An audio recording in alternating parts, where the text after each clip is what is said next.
Morgan, and today I will be reading Chapter 2 of Mansfield Park by Jane Austen. Chapter 2. The little girl performed her long journey in safety, and at Northampton was met by Mrs. Norris, who thus regaled in the credit of being foremost to welcome her, and in the importance of leading her into the others and recommending her to their kindness. Fanny Price was at this time just 10 years old, and though there might not be much in her first appearance to captivate, there was, at least, nothing to disgust her relations. She was small of her age, with no glow of complexion, nor any other striking beauty, exceedingly timid and shy, and shrinking from notice. But her air, though awkward, was not vulgar. Her voice was sweet, and when she spoke, her countenance was pretty. Sir Thomas and Lady Bertram received her very kindly, and Sir Thomas, seeing how much she needed encouragement, tried to be all that was conciliating, but he had to work against a most untoward gravity of deportment, and Lady Bertram, without taking half so much trouble, or speaking one word where he spoke 10, by the mere aid of a good-humored smile, became immediately the less awful character of the two. The young people were all at home, and sustained their share in the introduction very well, with much good humor, and no embarrassment, at least on the part of the sons, who at 17 and 16, and tall of their age, had all the grandeur of men in the eyes of their little cousin. The two girls were most at a loss from being younger and in greater awe of their father, who addressed them on the occasion with rather an injudicious particularity. But they were too much used to company and praise to have anything like natural shyness, and their confidence increasing from their cousin's total want of it, they were soon able to take a full survey of her face and her frock in easy indifference. They were a remarkably fine family, the sons very well-looking, the daughters decidedly handsome, and all of them well-grown and forward of their age, which produced as striking a difference between the cousins in person as education had given to their address, and no one would have supposed the girls so nearly of an age as they really were. There were, in fact, but two years between the youngest and Fanny. Julia Bertram was only 12, and Maria but a year older. The little visitor, meanwhile, was as unhappy as possible, afraid of everybody, ashamed of herself, and longing for the home she had left. She knew not how to look up, and could scarcely speak to be heard, or without crying. Mrs. Norris had been talking to her the whole way from Northampton of her wonderful good fortune, and the extraordinary degree of gratitude and good behavior which it ought to produce, and her consciousness of misery was therefore increased by the idea of its being a wicked thing for her not to be happy. The fatigue, too, of so long a journey became soon no trifling evil. In vain were the well-meant condescensions of Sir Thomas, and all the officious prognostications of Mrs. Norris that she would be a good girl. In vain did Lady Bertram smile and make her sit on the sofa with herself and Pug, and vain was even the sight of a gooseberry tart towards giving her comfort. She could scarcely swallow 2 mouthfuls before tears interrupted her, and sleep seeming to be her likeliest friend, she was taken to finish her sorrows in bed. "This is not a very promising beginning," said Mrs. Norris when Fanny had left the room. "After all that I said to her as we came along, I thought she would have behaved better. I told her how much might depend upon her acquitting herself well at first. I wish there may not be a little sulkiness of temper. Her poor mother had a good deal, but we must make allowances for such a child, and I do not know that her being sorry to leave her home is really against her, for, with all its faults, it was her home, and she cannot as yet understand how much she has changed for the better. But then there is moderation in all things." It required a longer time, however, than Mrs. Norris was inclined to allow, to reconcile Fanny to the novelty of Mansfield Park, and the separation from everybody she had been used to.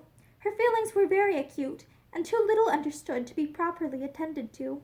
Nobody meant to be unkind, but nobody put themselves out of their way to secure her comfort. The holiday allowed to the Miss Bertrams the next day on purpose to afford leisure for getting acquainted with and entertaining their young cousin produced little union.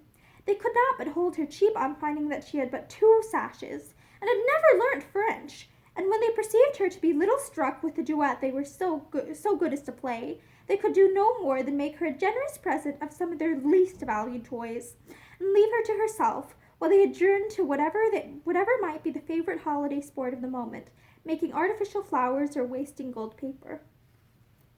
Fanny, whether near or from her cousins, whether in the schoolroom, the drawing-room, or the shrubbery, was equally forlorn, finding something to fear in every person and place. She was disheartened by Lady Bertram's silence, awed by Sir Thomas's grave looks, and quite overcome by Mrs. Norris's admonitions. Her elder cousins mortified her by reflections on her size, and abashed her by noticing her shyness. Miss Lee wondered at her ignorance, and the maidservants sneered at her clothes. And when to these sorrows was added the idea of the brothers and sisters among whom she had always been important as playfellow, instructress, and nurse, the despondence that sunk her little heart was severe. The grandeur of the house astonished, but could not console her. The rooms were too large for her to move in with ease. Whatever she touched she expected to injure, and she crept about in constant terror of something or other, often retreating towards her own chamber to cry. And the little girl who was spoken of in the drawing-room when she left it at night, as seeming so desirably sensible of her peculiar good fortune, ended everyday sorrows by sobbing herself to sleep. A week had passed in this way, no suspicion of it conveyed by her quiet, passive manner, when she was found one morning by her cousin Edmund, the youngest of the sons, sitting crying on the attic stairs. "My dear little cousin," said he with all the gentleness of an excellent nature, "what can be the matter?" And sitting down by her, was at great pains to overcome her shame in being so surprised, and persuade her to speak openly. Was she ill?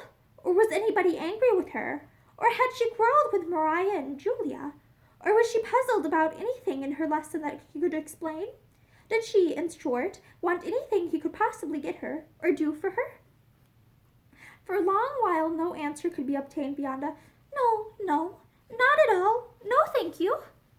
But he still persevered, and no sooner had he begun to revert to her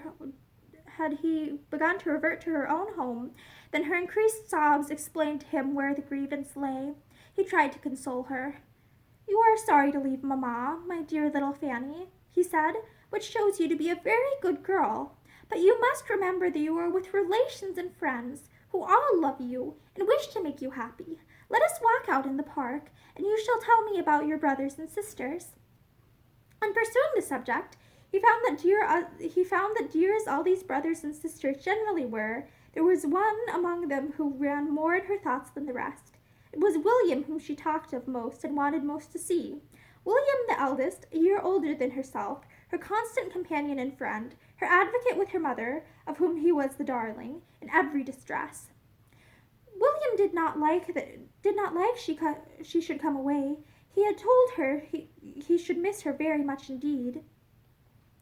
"But William will write to you, I dare say." Yes, he had promised he would, but he had told her to write first. "And when shall you do it?" She hung her head and answered hesitatingly. She did not know. She had not any paper. "If that be all your difficulty, I will furnish you with paper and every other material, and you may write your letter whenever you choose. Would it make you happy to write to William?" "Yes, very." "Then let it be done now. Come with me into the breakfast room. We shall find everything there, and be sure of having the room to ourselves." "But, cousin, will it go to the post?" "Yes, depend upon me, it shall. It shall go with the other letters, and as your uncle will frank it, it will cost William nothing." "My uncle?" repeated Fanny with a frightened look. "Yes, when you have written the letter, I will take it to my father to frank." Fanny thought it a bold measure, but offered no further resistance, and they went together into the breakfast room, where Edmund prepared her paper, and ruled her lines with all the good will that her brother could himself have felt, and probably with somewhat more exactness. He continued with her the whole time of her writing, to assist her with his penknife or his orthography, as either were wanted, and added to these attentions, which she felt very much, a kindness to her brother, which delighted her beyond all the rest. He wrote with his own hand his love to his cousin William, and sent him half a guinea under the seal. Fanny's feelings on the occasion were such as she believed herself incapable of expressing, but her countenance and a few artless words fully conveyed all their gratitude and delight, and her cousin began to find her an interesting object. He talked to her more, and from all that she said, was convinced of her having an affectionate heart and a strong desire of doing right, and he could perceive her to be farther entitled to attention by great sensibility of her situation and great timidity. He had never knowingly given her pain, but he now felt that she required more positive kindness, and with that view endeavored, in the first place, to lessen her fears of them all, and gave her especially a great deal of good advice as to playing with Maria and Julia, and being as merry as possible. From this day Fanny grew more comfortable. She felt that she had a friend, and the kindness of her cousin Edmund gave her better spirits with everybody else. The place became less strange, and the people less formidable, and if there were some amongst them whom she could not cease to fear, she began at least to know their ways, and to catch the best manner of conforming to them. Little rusticities and awkwardness, which had at first made grievous inroads on the tranquillity of all, and not least of herself, necessarily wore away. She was no longer materially afraid to appear before her uncle, nor did her Aunt Norris's voice make her start very much. To her cousins she became occasionally an acceptable companion, the one worthy, from inferiority of age and strength, to be their constant associate. Their pleasures and schemes were sometimes of a nature to make a third very useful, especially when the third was of an obliging, yielding temper, and they could not but own, when their aunt inquired into her faults, or their brother Edmund urged her claims to their kindness, that Fanny was good-natured enough. Edmund was uniformly kind himself, and she had nothing worse to endure on the part of Tom than that sort of merriment which a young man of 17 will always think fair with a child of 10. He was just entering into life, full of spirits, and with all the liberal dispositions of an eldest son, who feels born only for expense and enjoyment. His kindness to his little cousin was consistent with his situation and rights. He made her some very pretty presents, and laughed at her. As her appearance and spirits improved, Sir Thomas and Mrs. Norris thought with greater satisfaction of their benevolent plan, and it was pretty soon decided between them that though far from clever, she showed a tractable disposition, and seemed likely to give them little trouble. A mean opinion of her abilities was not confined to them. Fanny could read, work, and write, but she had been taught nothing more, and as her cousins found her ignorant of many things which they had been long familiar, they thought her prodigiously stupid, and for the first 2 or 3 weeks were continually bringing some fresh report of it to the drawing-room. "Dear mamma, only think, my cousin cannot put the map of Europe together, and my cousin cannot tell the principal rivers in Russia, or she never heard of Asia Minor, or she does not know the difference between watercolors and crayons. How strange! Did you ever hear anything so stupid?" "My dear," their considerate aunt would reply, "it is very bad, but you must not expect everybody to be as forward and quick at learning as yourself."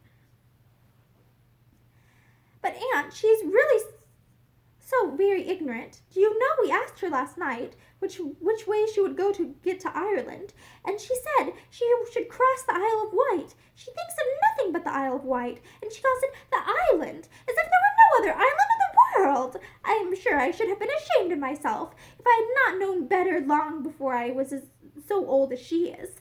I cannot remember the time when I did not know a great deal that she has not the least notion of yet. How long ago it is, aunt, since we used to repeat the chronological order of the kings of England, with the dates of their accession, and most of the principal events of their reigns." "Yes," added the other, "and of the Roman emperors as low as Severus, besides a great deal of the heathen mythology, and all the metals, semi-metals, planets, and distinguished philosophers." "Very true indeed, my dears, but you are blessed with wonderful memories, and your poor cousin has probably none at all. There is a vast deal of difference in memories as well as in everything else, and therefore you must make allowance for your cousin and pity her deficiency, and remember that, if you are ever so forward and clever yourselves, you should always be modest, for much as you know already, there is a great deal more for you to learn. Yes, I know there is, till I am 17. But I must tell you another thing of Fanny, so odd and so stupid. Do you know, she says she does not want to learn either music or drawing.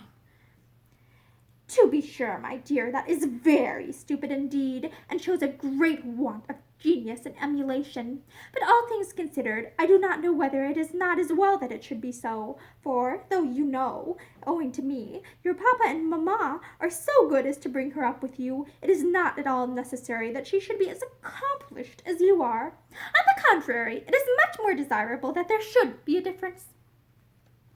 Such were the counsels by which Mrs. Norris assisted to form her nieces' minds, and it is not very wonderful that with all their promising talents and early information, they should be entirely deficient in the less common acquirements of self-knowledge, generosity, and humility. In everything but disposition, they were admirably taught.